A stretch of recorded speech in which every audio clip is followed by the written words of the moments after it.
This is the Saturday Morning Serial Podcast, your weekly bowl of movies, TV, and pop culture discussion.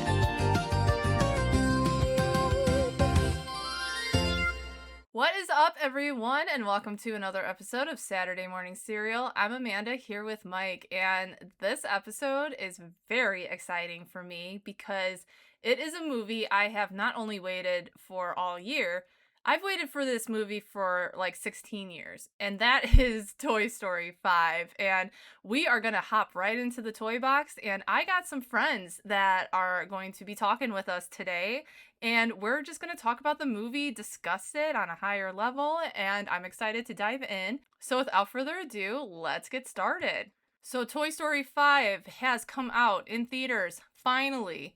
And right now, we are crushing box office records at 200 mil domestic, and it is the highest grossing movie of 2026, of course.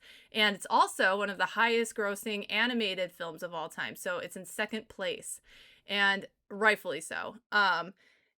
Everyone knows this story is about Jessie, and that's my girl, and I'm just ecstatic about this. I've seen this movie 5 times already, going on 6, and oh my gosh, yes. So this movie was directed by Andrew Stanton and Kenna Harris, and produced by Lindsay Collins. And of course, we got the great legendary Tom Hanks back as Woody, Tim Allen as Buzz, Joan Cusack as my girl Jessie, and then we introduced Greta Lee, who plays Lily Pad, and the great and honorable Conan O'Brien, who plays the new character Smarty Pants.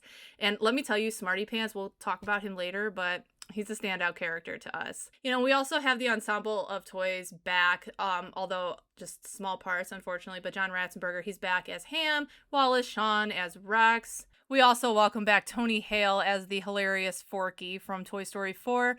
The great Kristen Schaal, she's playing Trixie again, we love this little blue dinosaur, right? She is great. Bonnie Hunt is back as Dolly, Lori Allen as Bonnie's mom, and Jay Hernandez as Bonnie's dad. We welcome new voices, Shelby Ribera as Snappy, Craig Robinson as Atlas. I love him. I love his character in Brooklyn Nine-Nine, so that was such a great surprise. Michelle Harris as the new character Blaze, and Scarlett Spears, who plays Bonnie. And for those that don't know, she played little Glinda in Wicked, so, familiar, fresh face. So just a brief overview of Toy Story 5. The story has to do with toys versus technology. It dives deep into something that is very relevant today, which is everyone is glued to their devices, whether that's your phone, your laptop, your computer. They make digs into, I know Blaze's dad is working on his computer, and he's like, "You're muted." I can relate to that. And then Jessie, of course, has such a hard time adjusting to this. And, she's got PTSD, and her abandonment really comes into play in this movie. And she's trying to figure out how to make a legit real life friend for Bonnie instead of like a fake internet friend. Jessie herself goes on like a huge journey of self-discovery, and, Woody and Buzz are right behind her. It's just overall such a great story. So without further ado, let's just get into this. All right. And we have our awesome Toy Story fan group here, and we're going to go around and just, if you want to say your first name and why you love Toy Story or what Toy Story means to you. And also, if you have any social handles you want to call out, go for it. So let's start with Billy. Hi, I'm Billy. A handle I have is Speed Force Productions on YouTube. The Toy Story franchise is something that's been very special for me for as long as I can remember. I would watch the DVDs and VHS tapes of the first 2 movies so many times, and it's also one of my inspirations for filmmaking and animation. Awesome. And then we got Kieran, right? Yeah, Giagweave. My name is Kieran, aka That Irish Geek. I, at one point, was going to start a podcast talking about Toy Story, but it's since been in limbo for a while. I hope to bring it back at some point, but Toy Story means a ton to me. Like, I've grown up with these films. I got to see Toy Story 3 at the Irish premiere.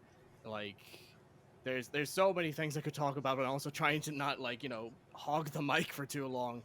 Like, I love these movies, even the ones that people consider to be not as good as the other ones. It's yeah. Like, I love Woody and Buzz. They're my favorite characters of all time. Yeah. I don't know what else to say. All right. And then we got Jazz. Hi there. So my name is Jazz. I can remember one of the first movies I ever watched was the VHS of Toy Story 2 when I was about 4 years old. It's the earliest memory of a movie that I have. And I really connected with it, especially with the character of Jessie, because my birth name is Emily. So that was from a Yeah. very young age something that I really connected with. And I've always been a lover of cartoons, especially as an artist. So cartoons, especially from a young age, have meant a lot to me, and I learned how to draw in a lot of them. And it's just something that I'll always keep very dear to my heart. All right. And then we got Kalu. Hi, this is Kalu. Um, yeah, I've been in the Toy Story franchise for about a couple years. I've always been a Disney fan. I started coming back to Disney as like I wanted like a to just do a clean watch of all the movies, and I really like how the characters are utilized, not just like the main protagonists. I like how some of the side characters have a time to shine, some more than others. Yeah, I just really like how well it's written and how it resonates with not just me, but like a lot of other people.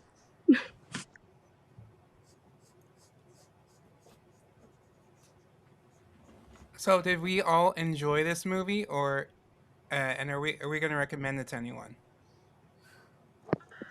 I've already recommended it to people. Um, I remember talking about this with my mom and my best friend before it even came out. And my theater had an early showing, and I was sat. I was so ready. I was so excited. And I've been following the possibility right from the rumors of if there was going to be a Toy Story 5 or not, especially when we heard rumors that it was going to be a Jessie centered film. She's always been my favorite character, so that had me. I like they announced it, and I was already sat in the theater. Awesome. How about you, Kalu? Oh, honestly, I really liked this movie. I've seen it at least 3 times now. I don't want to go broke. Yeah. uh, I really liked how they like. I had this debate with some like mutuals of mine, and some of them are like, it should have ended at 3 because it's a perfect trilogy.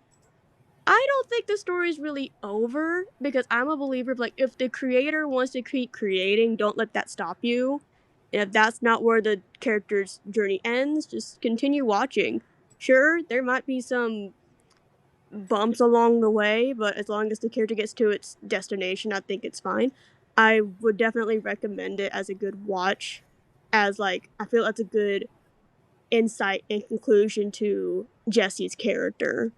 And I'm hoping that if rumors are true, we're gonna get at least 2 more. I wonder what characters they're gonna bring in to like what well-known character are we gonna have a story about. So I'm looking forward to that. Oh yeah, I totally agree with you, Kalu, especially with Jessie and just the story with her in Toy Story 5. And how about you, Billy? Toy Story 5, where do I begin? Yep. Um, so the first time like I heard anything about it, I was in a Discord call with some friends, and I was just browsing Twitter, and I had Twitter at the time, and I saw that they announced Toy Story 5, and along with 2 other Disney animated movies. I think it was Zootopia 2 and Frozen 3. Mhm. And I was telling them that, and I was slowly building up the Toy Story 5 to them, and everyone in that call was just angry. I didn't feel angry or anything because like I love how Free ended, and I didn't necessarily think like, oh, they're probably just gonna stop it there, right? No, I didn't think that at all because I knew they were gonna do other stuff later, it be the short films, the TV specials, or even just a new movie. So when 4 happened, I loved 4. I don't think it's my favorite of the Toy Stories, but uh, I do enjoy it from what we do get from it. As for when 5 was announced, I was a bit concerned because I was thinking like, where could they go from here? And I was thinking, okay, maybe they'll just do some kind of plot with Woody since Woody's story's done. And then when he got announced to be back, I was like, wait, how's this gonna work? And then as we got more details, the more I got excited, and the trailers just made me even more excited. And then I got to watch the movie really early. It was like, I think the weekend before it was actually meant to come out, because it was a charity screening in the UK. And my first time watching it is still currently my favorite viewing of it. As of today, I have seen the movie 13 times, which is crazy to say. But obviously, like, the reason for that, for like everyone listening, is because I work in a cinema, I get free tickets, and that makes it unlimited for me if I'm going by myself, which I typically do when I go see movies. And ever since the movie released, I had been coming in to watch it every single day. And I loved the story, I loved the characters, I loved the humor, and it got me a bit emotional in some scenes. Mm-hmm. We'll So, get to all that yeah. later. How about you, Kieran? I highly recommend this movie. I am one of many people who, like Billy, likes Toy Story 4. I straight up call myself a defender of Toy Story 4. I don't think it's one of those films that is worthy of like multi-hour long essays on why it's the death of cinema. Like, I think it's a bit hyperbolic, if you know what I mean. Yeah. Like, I mean, You to each his know. own when it comes to like opinions and so on. I think 4 is a great movie, and then this one, honestly, after the third viewing, which was actually just before we started recording, it might have dethroned 4 as my second favorite in the series, quite possibly. And that's saying a lot, because my ranking for these films is like 2, 5, 4, 1, 3, which I know some people are gonna think, oh my god, he's ranking Toy Story 3 the lowest, but I mean, it's like, I like the other ones just a little bit more. 3 is still a fantastic movie. I love all the Toy Stories equally, and I relish any chance to see Woody and Buzz on the big screen, like, especially like since this new film is about Jessie as well. Mm-hmm. So this movie places toys against tech. How did we feel about Lillipad as an antagonist and tech being a antagonist? Honestly, I was really intrigued when they first announced that that was going to be the main, like, the main uh, problem in the story, because it's such a delicate topic. So much is derived from tech these days that it's so ingrained in our society that it's really hard to make something anti-tech. Um, Yeah. I think they handled it really, really well. And as somebody who has been trying for the past couple months, especially, to try and live the quote unquote analog life where I spend less time using technology if I can, I'm trying to detach myself from my phone if I can. Um, I did really resonate with it, especially because I'm 22. So while I didn't see it in my life, like my younger brother who's 18 and like my other family members who are younger, I saw them get involved with tech at a much younger age. And I can compare the differences with how I grew up and how they grew up. And I can see that change in as somebody who had toys until almost my teen years versus say my brother who got his first iPad when he was 5. Yeah. I agree. As someone, I'm in my mid 30s. So me and Mike, we have grown up we call it like the best of both worlds, where we grew up in an analog setting and then we watched the digital age take over. And there's things that we still don't understand about technology, or things that we miss about the 90s.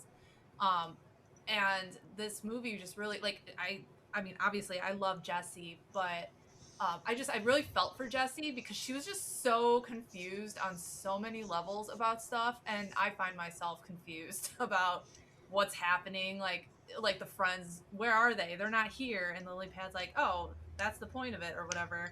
Um, Exactly. yeah. Like I'm old enough that I can remember having VHS movies, but I'm also young enough that I had an iPhone as my first cell phone. Oh, see, we So, had little flip phony things, like little cheap flip phones. Back which in, I can remember my parents having, but by yeah. the time it came time for me to get a cell phone at 13, that was when the iPhone had started to come out. I had an iPhone 5. It was at the time the newest iPhone you could get. And my brother, on the other hand, like, it's a novelty for him to collect records because he'd never seen them. And I have a younger stepsister who's 16, and it's like a novelty. She collects cassettes. And it's odd because I can remember using cassettes and CDs because I also come from a very um rural community where we got new tech kind of later. Yeah. So it was interesting for me in that way to kind of see that connection of I saw myself in Bonnie in that I didn't really have that connection to tech the way that most people do. Right. Right. So the whole tech versus toys thing, I was very interested in that when that got first shown off at D23 in 2024, I want to say. Uh, that was a really interesting concept because, like, I was thinking, what plot could they go for, and like, what things would Pixar actually do want to tackle? Because, like, I know Pixar doesn't make stuff like, say, how Disney does it or how DreamWorks does it, because DreamWorks is all trying to be like current and include pop culture references and everything. Whereas Pixar, they still try to keep things a bit more traditional. So when they said that they were going to talk about like toys and tech and kids playing with tablets rather than with toys, I was really interested in that because um so I was born in 2000, so I was in like the in between phase of like what was now considered old fashioned to what's current now, and just seeing like so many different changes happen like so quickly from my point of view made it seem like this movie was going to tell a really good message. Whereas like I saw people like online, they were either like dunking on the idea, being like, "Oh, it's gonna be anti-tech, throw away all your devices and all that." Whereas no, that's not what they were gonna do. And others being like, "This is what Toy Story 4 should have been." And sometimes I kind of agree with that, but that's a whole different story.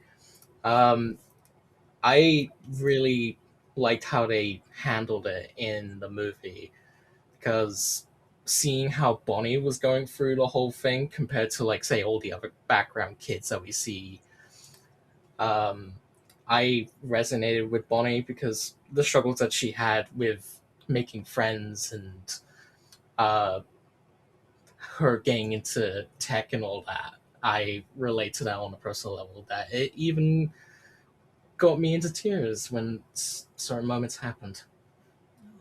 Yeah. As for myself, I think the take on toys versus tech was probably the most nuanced part of the film because I think Andrew Stanton had said, like, going into making this, is that when tech gets introduced, it automatically wins. And, like, that is kind of like the end result of the film. Not to get into spoilers or anything, but like tech stays around.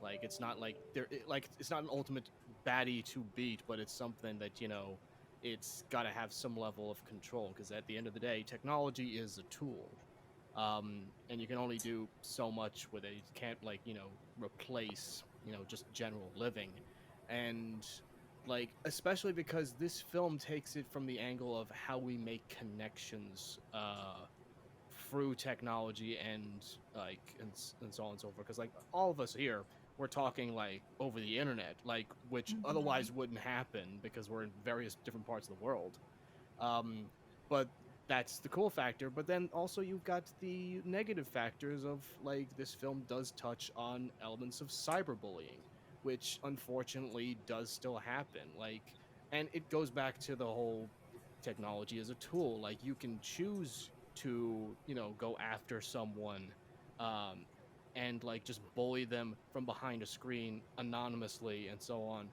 But that doesn't paint you in the best light. And Mhm. especially because like I could see like a lot of people relating to Bonnie, myself included. I was born in like '98, so I was very much was able to like grow up with VHS tapes and then see the transition over to stuff like DVD and then like the iPhones and the iPods. And I've also since like what Jazz and so on were saying, like going back to that analog life. I recently just got like a little MP3 player that mimics the old iPod designs. Just so I can like rip old CDs into like the highest quality possible, so I can get away from Spotify, Yeah, all the yeah. algorithms when it comes to the music streaming side of things. Also, because there's just some stuff that you cannot get on CD these days, or like they aren't available on streaming. Mm-hmm. Um, and just Bonnie's struggle, I even saw when during my first viewing, like it resonated a lot with my little sister because she always had trouble finding that one like group of friends. Um, and sometimes you find the wrong people, but then eventually you find the right people. Yeah. Like it's just a matter of making connections through common interests and letting go of the fact that hey, some people may not like you for the way you are, but then you'll eventually find your people. Yeah. Yeah. How about you, Kelu? Yeah. Uh, the way I look at it, like again, like I like how it kind of what I've noticed, like it kind of parallels to like the first movie. Woody's like, "Hey, I'm the top toy here," and then it's just like Buzz comes in. He's newer, shinier, gets all the attention. I kind of got that with Jessie and Lilypad because give a kid a tablet, their attention is sucked out immediately.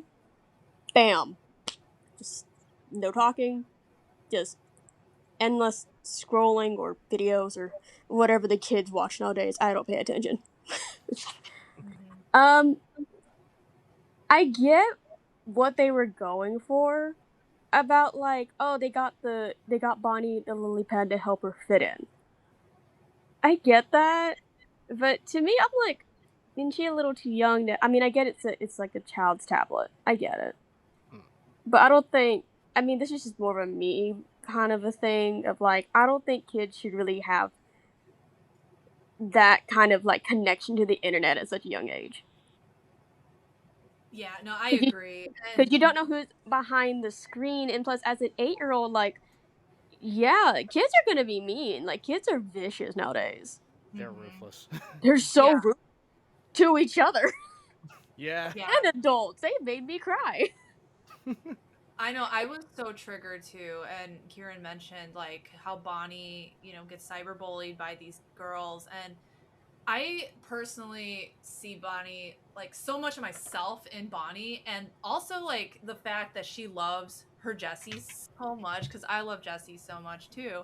But Jessie is kind of like her safe thing. Like she hides behind Jessie, and Jessie's just kind of like her comfort toy, and just I feel like Bonnie has like a bunch of like social anxiety, and having Jessie with her is just like a calming mechanism for her. So that's something that's tangible, and that technology really cannot.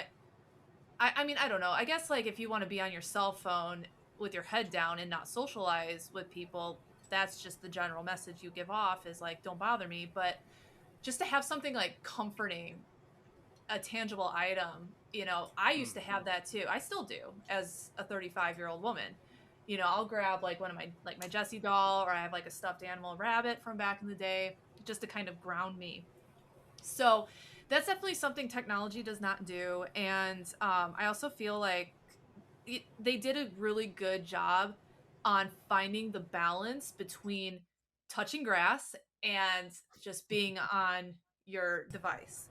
Right. So I think that's ultimately the end goal of where they were trying to go, was there is balance out there. Like technology isn't bad. There are some good things about it. It's not gonna go Um, away. Oh yeah. exactly. It's not It's going never in. gonna go away, so you might as well work with it. And that's the joy of it, because the way Lilypad is portrayed, like, she's technically a toy as well. If you really think about it, she's just a more advanced toy, Yeah, and In it's a just like you way. basically. said too. Oh, It was, the comparison with Woody and Buzz back in 1995. We, went to bed, woke up, and now it's 2026, and we got this fancy new technology. And Jessie now is like in the Woody boat. Yeah, it was a great comparison. yeah. Like it goes back to like the whole Woody Buzz dynamic of sheriff, like Western themed character, up against the latest high tech device, essentially. It really does, like, the way kids are is like they get into like whatever's a new thing, they want to at least have it, or at least, you know, be like, oh, I know what that is. Yeah. Oh, I have one too. Because that's how I was as a kid. Like, I was the kid that was like, no one liked. Okay, never mind. The girls, I didn't fit in with the girls when I was a kid. I kind of got along well with the boys. And, you know, I was just like, yeah, I liked what they liked. I picked fights in the playground. Don't do that, kids. Yeah. Don't do that. Yeah. But I think also too. Oh, sorry. no, you're good. Yeah, Jess, did you want to jump in? I think also too, regarding her actually hiding behind Jessie, I've always seen a lot of myself in Bonnie as somebody who grew up undiagnosed autistic, in that she has a lot of the same mannerisms, right down to the you almost don't feel like you're on the same level as your peers. All of her friends seemed so distant and so grown up compared to her. And when realistically they weren't, but she had this almost disconnect. And having that comfort character with her, that object that could be there to act as like that secondary voice for her, I think really resonates alongside just the not quite clicking with others. Yep. Right. And one of the best things about it as well is like what I see in Bonnie, I see her as like a very introverted person. Yes. And sometimes as an introvert, you kind of are scared to reach out to be like, oh, I want to play with you, or hey, I want to hang out with you. And it's I'm so kind of, interesting yeah. because she has such a rich inner world and such a creative mind, and she just Mhm. doesn't seem to know how to vocalize that to others. Yeah, like to reach out to be like, I want to show you this world. Yeah. And I'm kind of glad he introduced Blaze into this, because I feel like Blaze has a little bit of like extroverted energy, because Yeah. Blaze kind of was the one who took the first step to be like, hey. Yeah. And Billy, did you have something to add? Yes. So it was like regarding like when we were just talking about Lily Pad.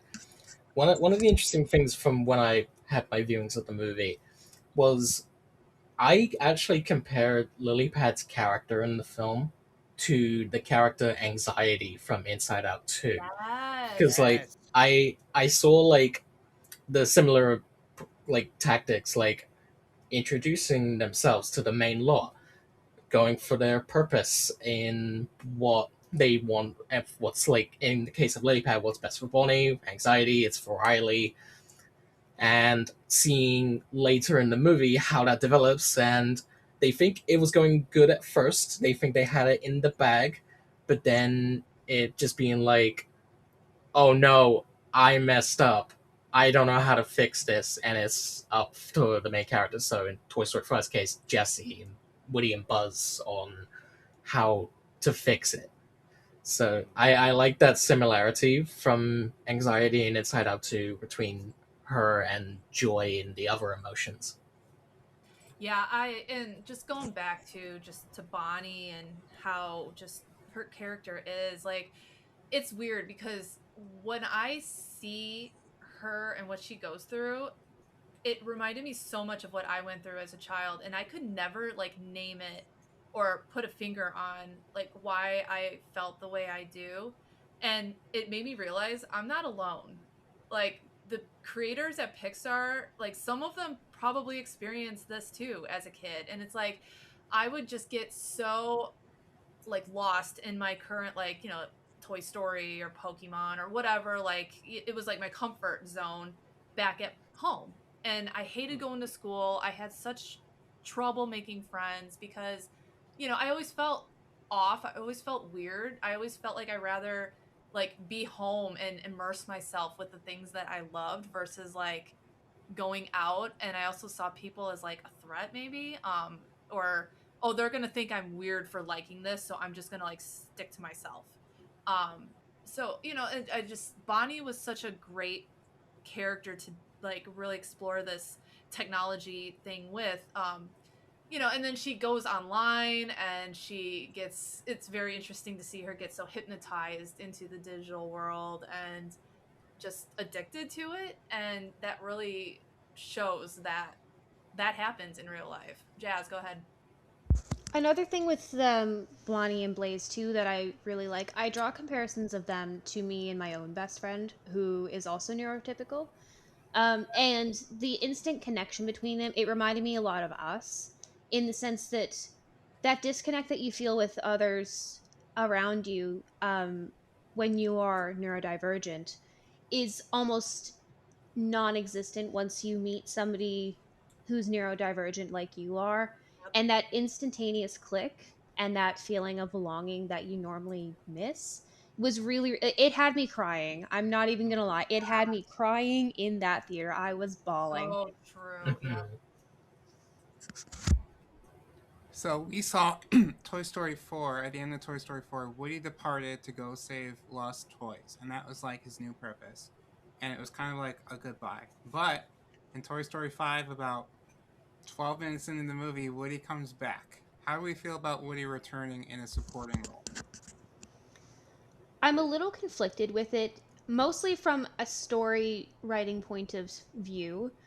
The goodbye was very poignant, but I almost expected it after the final goodbye of Toy Story 3 for us to then come back with Toy Story 4. So I kind of expected to see it, and they're not going to make a Toy Story movie without Woody. I kind of knew that anyways. But honestly, my biggest question was, when did they have time to like, it's not like you exchange numbers before you leave, but then suddenly they have this pre existing form of contact that is evidently not new. It's been used before. Um, and there's no real explanation as to why this exists or where it came from.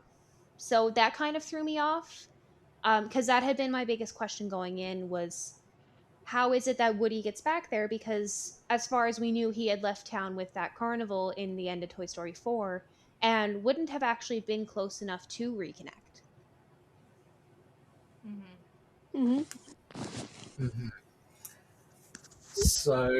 So with Woody coming back, I previously said this. I was very skeptical because I just didn't know anything. So I knew that they were going to explain it somehow, and I think the way they did it in the movie is a pretty good way to do it. And as Jazz mentioned about like how did the walkie-talkie come into fruition, like how did they get that to each other, I remembered this one video that I saw on like TikTok where they were talking about like this one thing from the first Toy Story, which was like a plot hole of like how did Buzz, while he thought he was a real space ranger, didn't think to like go into a toy when like Andy was around, because like if he doesn't know he's a toy, why would he freeze like the others would? And I always had the theory, like, maybe off camera, there was a scene where Woody would have explained that to Buzz, and Buzz is like, oh, okay, yeah, I'll do that. But then when I watched the video, they showed, like, a clip from an interview with Andrew Stanton, the director of Toy Story 5, and they mentioned about when they were trying to figure that out during the development of the first movie, and they were hoping when they were making it, so when they, like, ignored doing a scene for that, they thought if the others, like people like the audience like watching, were not focusing on it, then they think they did something right. Whereas like sometimes with like plot holes with something like that, or the walkie-talkie in 5, it feels like they uh they probably could have explained it somehow. Like maybe there could have been a scene where like, I don't know, maybe one day they randomly spotted each other. Like say if Bonnie and her family had gone out somewhere and they took Jessie and they suddenly bumped into each other or something like that. But obviously we never see that. But is as long as like the main structure was working, that's what mattered to them. And fingers crossed they don't think about like, oh, how did the walkie-talkie get there, or how did Buzz think to be a toy when he thought he was a space ranger. So that's how I look at that, with how they kept in contact with Woody between Woody and Jessie. Whereas him coming back into the room after the talk, I was pretty happy to see him like come back and just see like his whole new form, which him having the bald spot and the beer belly was, I thought was quite funny, and I just love seeing the dynamic between Woody and Buzz again. Well, I wasn't the biggest fan of like the buzzes in this movie, the high tech buzzes, but they did show that it was like a biological response for a toy to freeze when they're spotted by a human. So I really liked that part. And as Yeah, it's an far as Woody instinctual coming thing. back, I felt like maybe just coming in and like being like a supporting like deputy wasn't the best role for him, and maybe he could have had his like own separate adventure that commingles and meets up with the gang, like getting back to the gang. Maybe that could have been his story instead, but him just showing up and being like, I'm here, I'm gonna help out. It was kind of anticlimactic for me. There should have been more of a build up to him returning. Like it shouldn't have been 12 minutes into the movie. Maybe at the end he could have come back at the last second and saved the day. Yeah. How about you, Kalu? What do you think? When Woody came back, I mean, of course, I feel like Toy Story would not be the same without Woody inside the plot at one point. Uh, I kind of feel like this was more fitting for him to come back because I see him as like, he gave the sheriff badge to Jessie. Now she's in charge, so he want to go on his own adventure with Bo. But I'm glad he came back because you could see Jessie was kind of struggling when Lilypad came into place, and she goes to him for advice, like as a mentor would. Like she goes to her mentor to be like, "What should I do? How should I fix this?" And I feel like Woody coming back to be like, "Okay," I don't think he was trying to fix things. I I I see it in the perspective of like he came in just to help her out, to not be so distressed about this. And also for Buzz too, to be more in tune for like feelings and how it to deal with without his best friend around all the time. And navigate feelings and stuff. Mm-hmm. How about you, Kieran? I think the way Woody was utilized for this film was really well done. I think like I do agree with Billy that I kind of wish we got some scene that established how the walkie-talkie got into Jesse's possession, but I'm assuming maybe it was just a recent development because Woody does mention when he shows up to Buzz that it was a good thing that I was in town when Jesse called. I'm assuming then like at some point they must have like Woody stopped by, like, hey, if you need any help, here's a walkie-talkie. Here's how you can keep in contact with me. But also, like, the fact that he's a supporting character now, like, is firmly like establishing that yes, Woody's arc is pretty much complete now. That like after 4, and something that like in hindsight I think is really good is that when you look back at say films like Toy Story 2 and Toy Story 4, Buzz, which I'm sure we're gonna get to talking about him, has always kind of been a character that almost acts in support of Woody's main arc. He's kind of a stagnant character in that Yeah. he doesn't get much development in those 2 films. Um, maybe a little bit more in 3, but also 3 half the time he's either brainwashed or Spanish. So but the fact that now Woody's kind of it's an inverse of that, where Woody is kind of the support for Buzz's arc in that Buzz is trying to prove himself as a capable deputy, but now Woody's been brought back into the picture, and it's just like he wants to be able to be like, hey, like we can do this without you. Like I love that you're back, but like at the same time, we got this covered.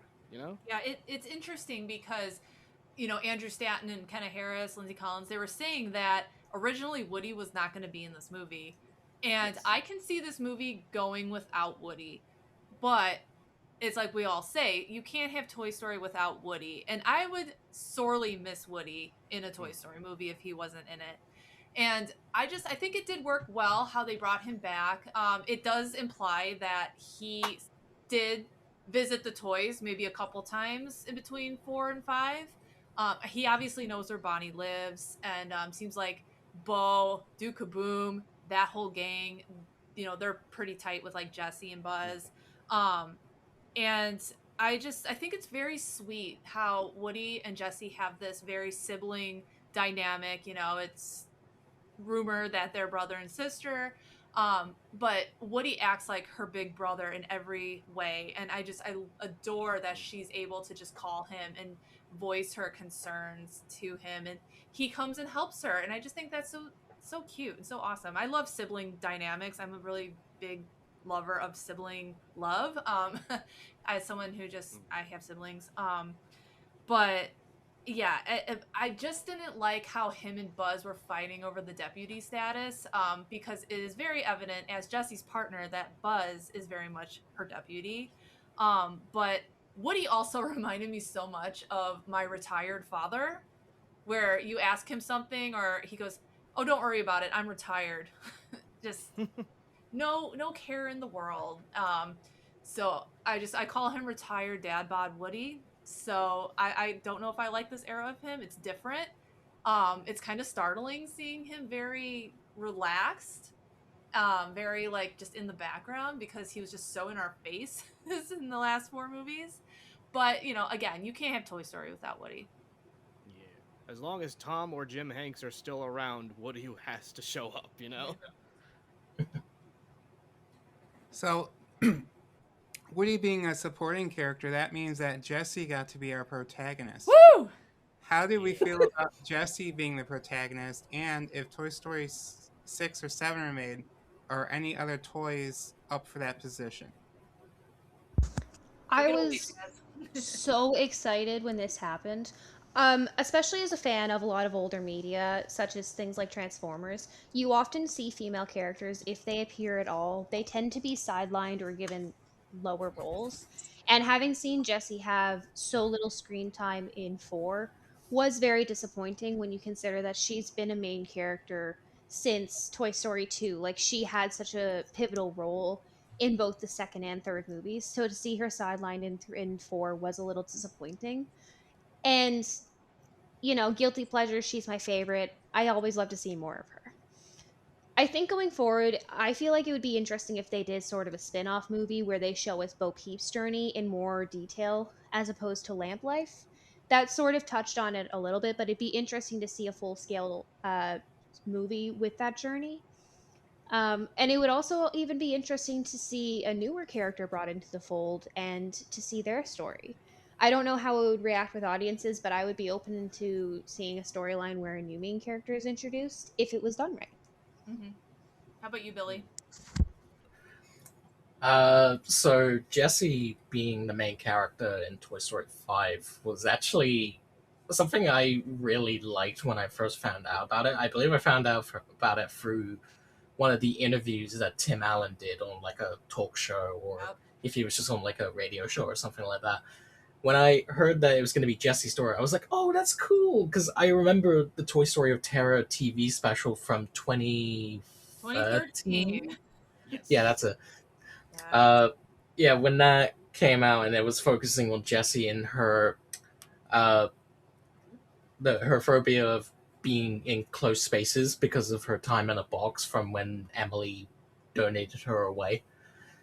I really liked that they gave Jessie focus in that special, and I did think, oh, wouldn't it have been cool if they did in a movie? And then when Tim Allen said like, oh, this is going to be Jessie's story in Toy Story 5, I was like, yes, because as Jazz said earlier about like female characters in like other big franchises, like say Transformers, they either get sidelined or just get not big roles. And one franchise that I'm a bit more familiar with is Sonic the Hedgehog. And one of the characters in it, Amy Rose, one of the main female characters in the franchise. At times she was a bit sidelined, in like one of her reoccurring bits about her character is her fixation and desire to be the girlfriend of Sonic. And recently they had changed her character, so like they incorporated something back from a previous concept of her doing tarot cards. And in the games now, it's like they include that and they make part of that her personality, and that she's not as into Sonic as she used to be, which on one hand, some people can change over time and all that, but in the case of Amy, I felt it was changing too much that I think this wasn't the same character. Like this could have been some other character, like a brand new female Sonic character that could be in the main cast, but the fact that they had to make that change on Amy just feels like a bit of a jab. And sometimes you could feel worried, like when you hear that a female character that's in a franchise is that was originally like just on the side or just like a side character, minor character, but they're going to get the focus. Sometimes that's a little concerning of how are they going to do it. And with the case of Jessie, I felt since they did her justice in the Toy Story of Terror special, I felt they were going to do her just fine in Toy Story 5. And when I watched it, that's exactly how I felt with her. Like, I love what she goes through with the film, with everything about Emily and her getting along with, like, Smarty Pants, Snappy, and Atlas, and getting introduced to Blaze. As for the potentiality of Toy Story 6 and a Toy Story 7, I think a seventh movie could be a little bit of a stretch, but a six, just to like have Bonnie have her own free main movies, that is something I'm definitely open to. I'm curious what they could go through because, like, since we've now reached the point of tech, I'm thinking, where do we go from here? Like, what's the next thing that toys have to like face, or like, It was what's next for quite these refreshing. characters? I will say that. It was refreshing to give another character that's been with the franchise for as long as they have a spot in, like, hey, they're the main pro tag, they're the main star, instead of another. Like, I'm not sure how Toy Story 5 would do if Woody came back and he was the main guy again. Because I feel like they kind of wrapped his story up in 4, so it's like, okay, that'd be kind of weird. So I'm kind of glad they put in Jessie. And I was like, as a good female representation, but also just something to just switch it up a little bit. Give another character time to shine. That's not a TV special, like a full length film. Yay. Uh, yeah.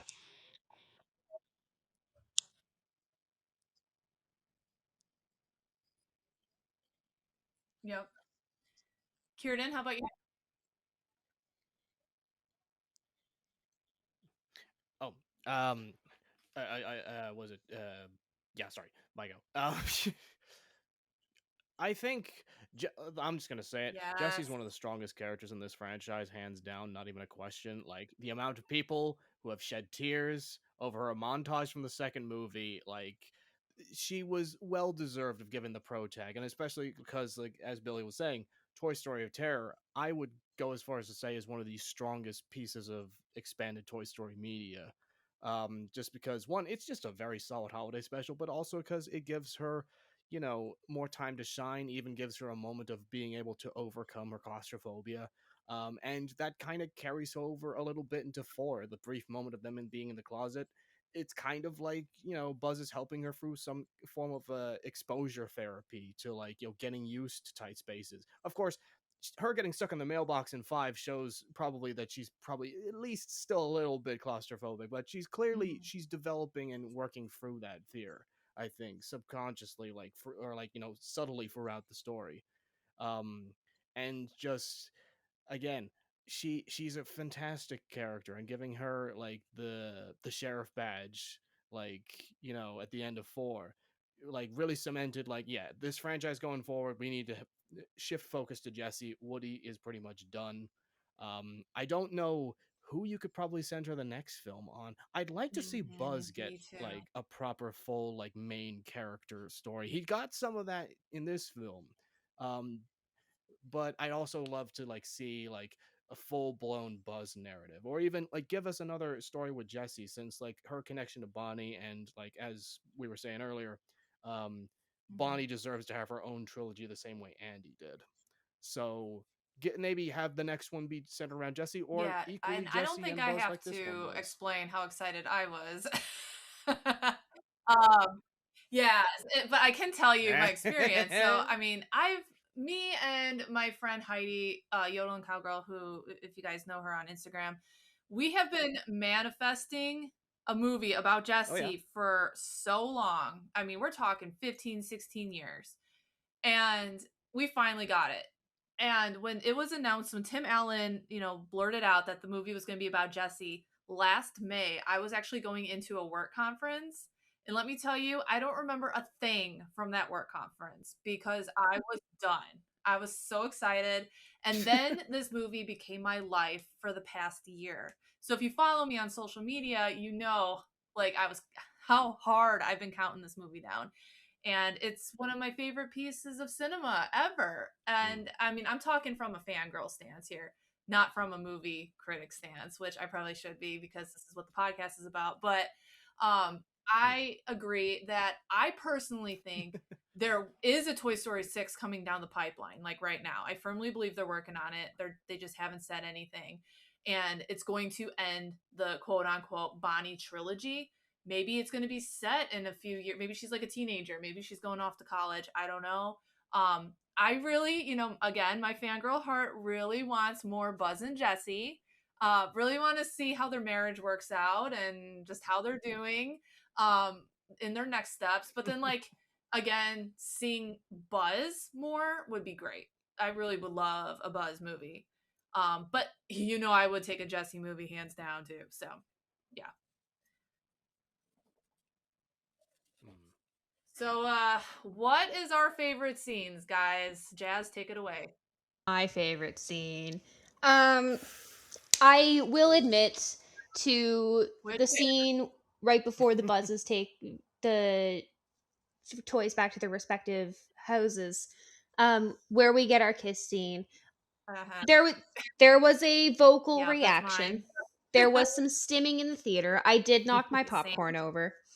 Same.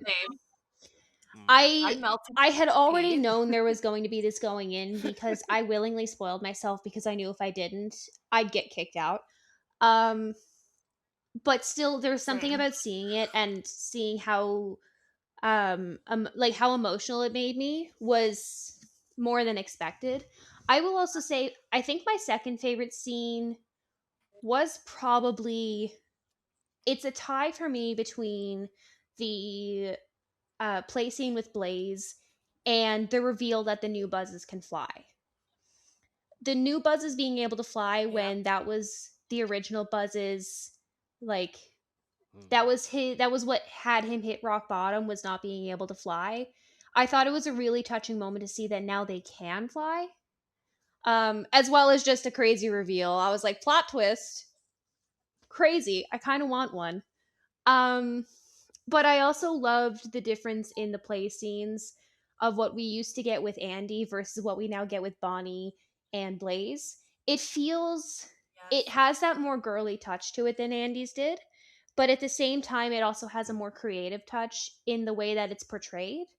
And whether that's just an advancing in animation or an intentional thing, I love the way that they showed the difference in it with the more, it almost looked, the scenes to me almost look like they're drawn with pastels. And I love seeing Jessie in that scene wearing something other than her regular outfit. That little dress, that is on my cosplay list. It is bumped to the top. I've wanted to cosplay Jessie for so long, but that has been bumped to the top of the list because it is so cute. And this is something I don't see a lot of people talking about, but there's even details in that shine through about Blaze, in that all of their spy names were different breeds of horses. People didn't seem to catch that, but Shetland horses, Clydesdales, I can't remember the others off the top of my head, but I do know that they're different horse breeds. And I thought that was a really interesting nod to how she, in fact, lives on a horse farm. And I also really liked how they kind of added that touch of how morbid little girls can be playing, in that Bonnie has people getting poisoned, Blaze has them cutting the wrong cord and blowing up.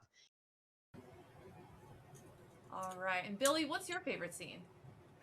My favorite scene. Goodness, where do I begin? So I really liked the scenes with the high-tech buses. Because like I I remember when they got first revealed that they were gonna do that, and my biggest concern was, oh, are they gonna do like small soldiers with Buzz? Thank goodness that was not the case. Uh, but just every time that I saw them on screen, I just had like a big smile because like Buzz is my favorite character in the Toy Story franchise.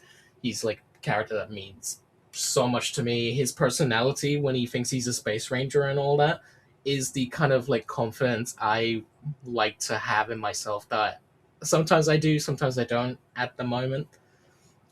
So yeah, all the scenes with the high tech buzzes were definitely some of my absolute favorites. But if I was to narrow it down to like other than the high tech buzzes, my favorite scene would easily be, which I think would be no shocker for some people.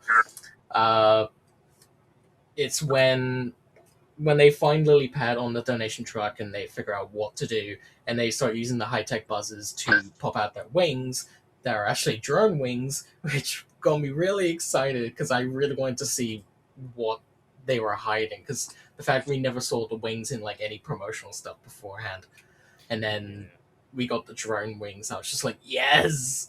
Yeah.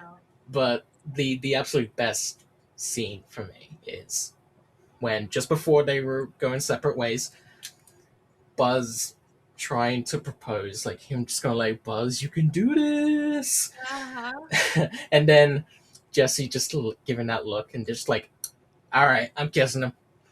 Yep. As soon as that kiss happened, the first time I saw that, I let out a little scream. Which Oh, boy. thankfully, because it was a Y'all charity did. screening, I was worried I was gonna get told off, but thankfully I didn't get told off for that. Callie, So- what's your favorite?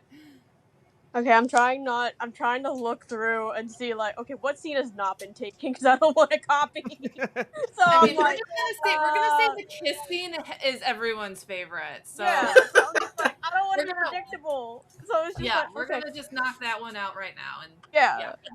I'm not gonna lie. I liked all the scenes where Conan O'Brien shows up. So yeah, Yep. Smarty Pants. Just I love Conan. I think my favorite ones is just when he's just on low battery. Like they're in Jesse's like in the dollhouse. And you see Comet Carl in the tutu. It's just like the seat is for Blaze, don't sit there. And just him just being like, I am low on battery, please help. And she's like, I don't want to help you. And he just looks miserable. And I'm like, I felt bad laughing, but I'm like, he did that scene so well. Acting how like about you, he's Karen? yeah. Yeah. It's like in that scene, it's like I think they were saying like, oh yeah, Smarty Pants is like the equivalent of the village drunk in a western. Yes. Exactly. Exactly. Yeah. Yes. As for my favorite scene, I'm surprised it hasn't been brought up yet. The reveal of it's actually it's like two. I got like two favorites. One is the reveal of Jessie being the name that Emily Yeah. chose for her daughter, and Yep. that moment of Mhm. realization that it gives Jessie closure that she did mean something in Emily's life, and like it kind of allows her to close the book on that chapter in her life, being like, okay, yeah, I did leave an impact. I wasn't just uh, a thing to be left in the past and so on. And then the other one, it's kind of a more subtle one. I like the scene where Buzz just has a small moment with Woody being like, "Hey, if it was up to me, you'd be my Yeah. best man." Like I love Yes. the quiet Oh my moments God. in this film. Like especially like I've always liked just the one want I have in nearly every Toy Story movie is just to have Woody and Buzz have a heart to heart about whatever given situation they find themselves in. Like even if like fours kind of then teetered into Buzz's whole inner voice thing, which everyone's very conflicted about, but we're not talking about Toy Story 4. So How about you, Mike? Well, my favorite scene is definitely with Woody, Lilypad, and Buzz on the bed, and they're all fighting, and the alarm is going off, and they're trying to silence Lilypad, but they can't because they have plastic fingers. I thought that whole sequence was awesome, and it kind of showed how Woody and Buzz aren't on the same page yet with how they handle things because they keep running into each other and tripping over each other, and they can't seize the Lilypad. And then they go and they grab Sammy. I love Sammy. Yeah. Oh, me too. that silly face he has, it cracks me up. So that's definitely my favorite scene. And a shout out to the campfire sequence, like the whole buzzes in the woods where they find the bunnies and the deer and they play the bandy music. Yeah. Yeah. And the campfire scene where they're all about to like attack and rescue that buzz that they find, but they realized, oh, we're toys and we should be played with. Because if you look really closely, you can see one buzz is hiding under a cheese grater, and it's just such a funny thing to bring to a campsite is a cheese grater, because it's like, who's bringing fresh cheeses out to a campsite and grating them? Like, I thought that was funny. Can you imagine, like, you're a human in the tent, you look over, and there's a whole gaggle of buzzes with your, like, camping attire just poised, ready to attack you? That's hilarious. So, my favorite scenes, you already know, it's the kiss scene. Also, the beautiful, amazing Buzz and Jessie wedding scene that Bonnie and Blaze puts on for them. I love how much these two love each other and just the loving gazes they give each other. Jessie being very seductive and getting Buzz's laser firing, those two scenes are a given, right? And this is gonna sound lame, I don't have a favorite scene outside of those two that I can say, like, because every time Jessie was on the screen, it took my breath away because I love her so much. Joan Cusack knocked it out of the park vocally with her, and I was a sobbing mess when she finally like got her closure with Emily, and Emily naming her daughter after Jessie, and that the fact that Jessie mattered to Emily at the end of the day. And again, when you're a teenager, you don't want to be caught dead with your stuffed animal or your blanket or whatever childhood thing you love. And you're like, oh, I'm too old for this. But then it's like down the road, you regret getting rid of it. And I'm thinking that's what Emily did, was she probably had a lot of regret getting rid of Jessie. So just seeing Jessie going on this roller coaster journey just was so emotional for me. But I did love the dynamic between Smarty Pants, who we're going to talk about in a minute here, and Jessie. I love how much he got under Jessie's skin, and I loved seeing like a side of Jessie where she was being tested by another toy, and seeing how she would respond to just that kind of crass humor or insults being thrown her way. And then shout out to her putting two and two together with Jimmy Dean. I die laughing every time when she's just like, Jimmy Dean, you mean like the, oh no. Yeah. I'm gonna need to ask. I never caught the reference. Actually, can someone explain it? It's like a sausage manufacturer here in the United that's horrible. Yeah. So, I didn't know. Okay, yeah. So in the United States, Jimmy Dean is a brand of like sausage and like meats, like sausage links, sausage breakfast patties. Yeah. Yeah. Damn. When I was looking up Jimmy Dean to try and get the joke myself, because I didn't get it at first. When I googled it, it actually came up with a name of someone named Jimmy Dean, the same spelling and everything. And it was like, I think it was like some American singer or something. Well, he created the sausage brand. Yeah. Oh. He was a classic film star and musician, if I'm not mistaken, but no, he created the sausage brand, which makes sense why Jessie would know that reference, because he was big in the 50s. Exactly. Yeah. So there's a lot of returning characters in this movie, but there's also a ton of new characters. So do we have a favorite new character? I know most people are gonna say Smarty Pants, but I really He's breaking the internet. I really liked Atlas. Yeah. I don't know why, but I just thought he was really funny. And that scene where he's like, he'll wipe your, and then they smack his mouth shut, that kills me every single time. I'm a simple person. Simple jokes really do make me laugh. And I really like that. And I think also Blaze I really liked, because she's so exuberant and she's so outgoing. And I think, like we were talking about earlier, I think meshing that with Bonnie being shy, it just makes sense, because I mean, the age-old trope of shy friend and outgoing friend, it exists for a reason. And it's nice because I can see in future movies Blaze being Bonnie's best friend. Yes. Yeah. How about you, Billy? So, for each of the like new characters, so I definitely love Blaze. I love how imaginative she was during the play session with Jessie, Bullseye, Smarty, Alice, Snappy, with like the agent spy stuff. I thought that was like really creative, and I didn't actually know until I talked about it with a friend that that's how actually like a lot of girls would actually like to play with their toys rather than the typical stereotype of it being like, oh, just tea parties or getting married like traditionally, or being a being like a mom if you have like one of those like baby dolls. Um, so seeing like how Bonnie plays with the toys, and especially like how Blaze played with her toys, that was really fresh. Like it felt like almost something like if we could have seen something like that with Andy, with like how we saw that from the toys perspective. What did that look like? I really like that for Blaze.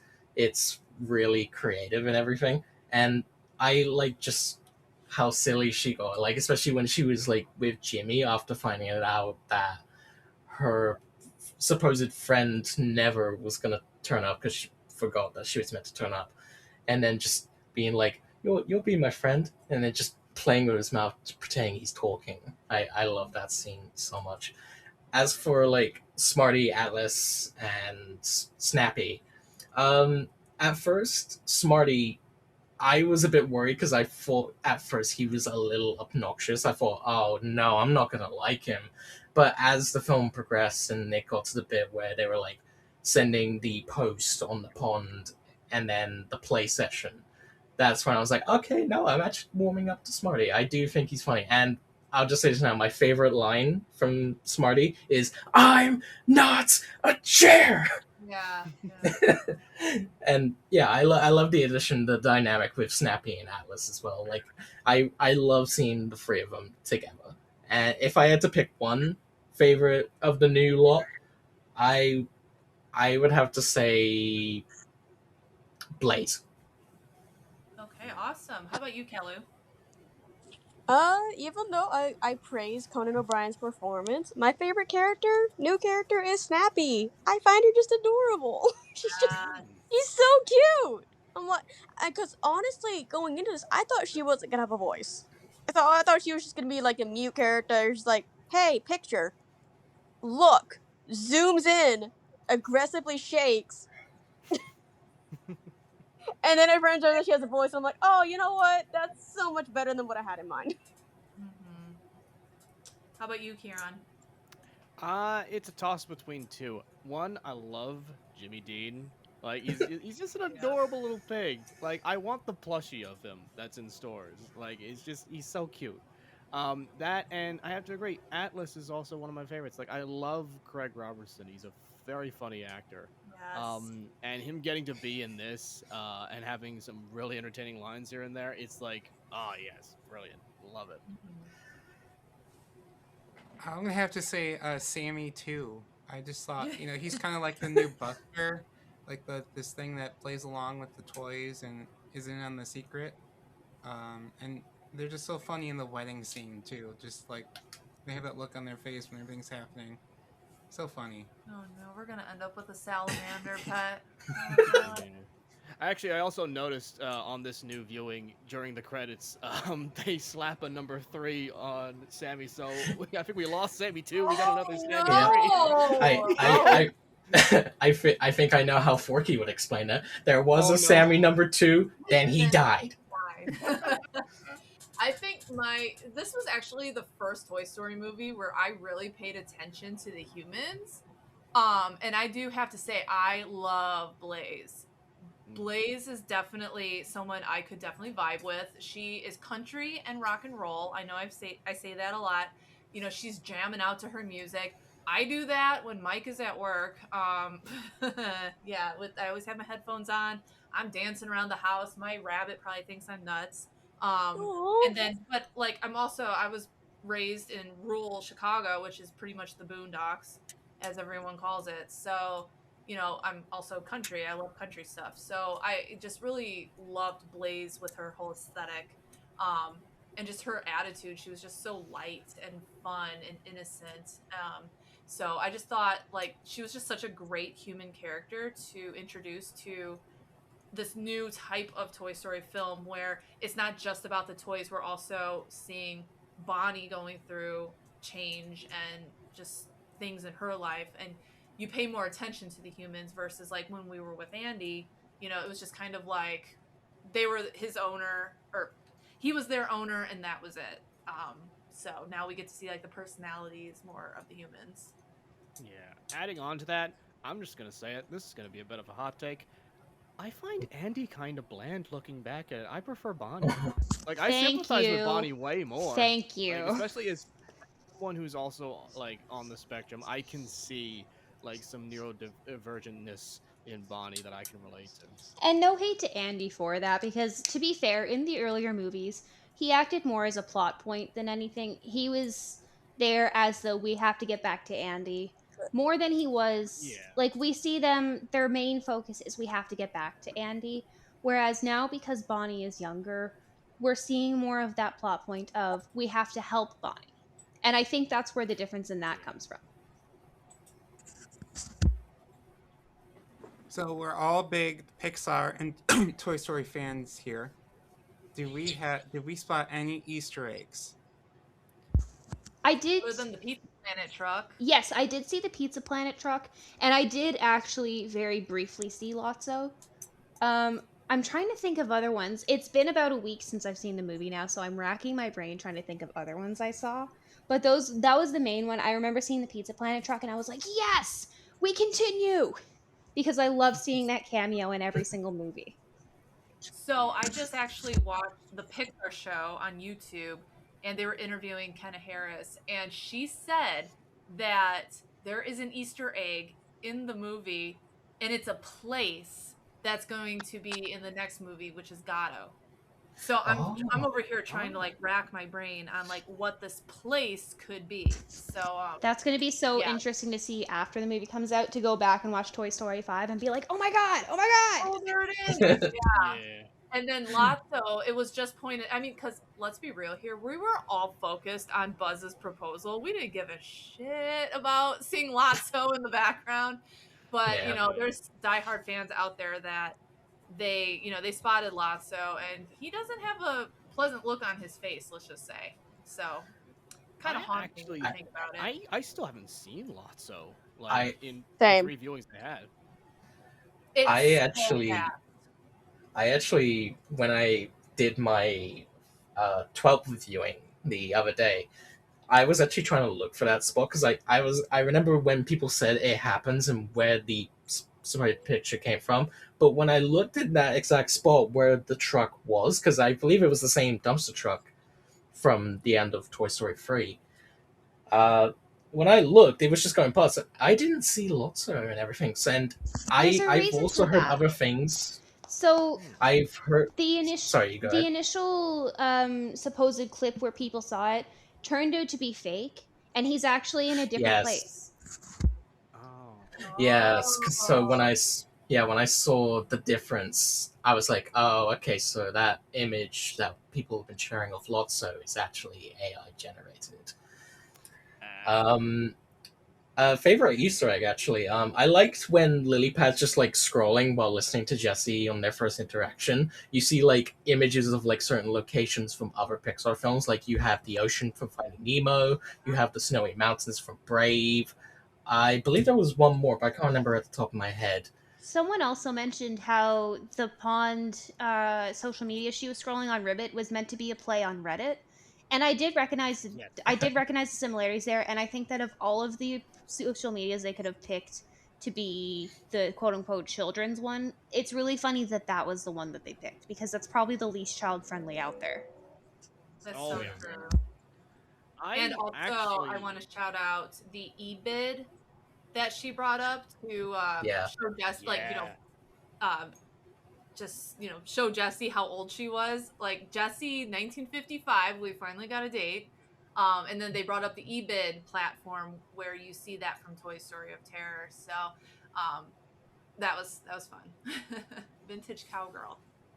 Yeah. The one reference that I actually copped on this third viewing, I found A113. It's on the back of the photograph of, what is it? Emily and her daughter. It's like very Oh. faint. It's like worn on like the card. But it's like it's like a TS A113. And it was like, oh, there's where it was, because like I knew it had to be in there somewhere. Yeah, that's a good catch. Okay. Well, in the pond social media page, there is a beaver character representing, of course, hoppers. Then I think there's the bird from Up, possibly. I remember seeing Kevin? that. Yeah, Kevin. Oh yeah. Oh yeah. Yeah, and we love when Pixar does this because this is what happens. It gets our brains going. Like, it's Yeah. like a puzzle. The Pixar There's bird. there's actually a music Easter egg. I say it's either an Easter egg or it was like, because one of the critiques I had of Toy Story 4's score from Randy Newman was that it felt like a copy and paste of like tracks that we've heard from the previous movies, especially the first two. And at least they toned that down for five, where like, yeah, there was some bits, but it wasn't as much. There was more original score. But Yeah. one of the pieces that I caught on when watching the movie the first time, and I still hear it every time, is when Jessie throws herself over to the fence, so then Bonnie has to go pick her up, and when Lilypad had lost her battery. There's actually a piece from Monsters Inc. It's I heard the that scene too. when Sully is trying to do the paperwork for Mike while he goes on his date and then discovers Boo's door.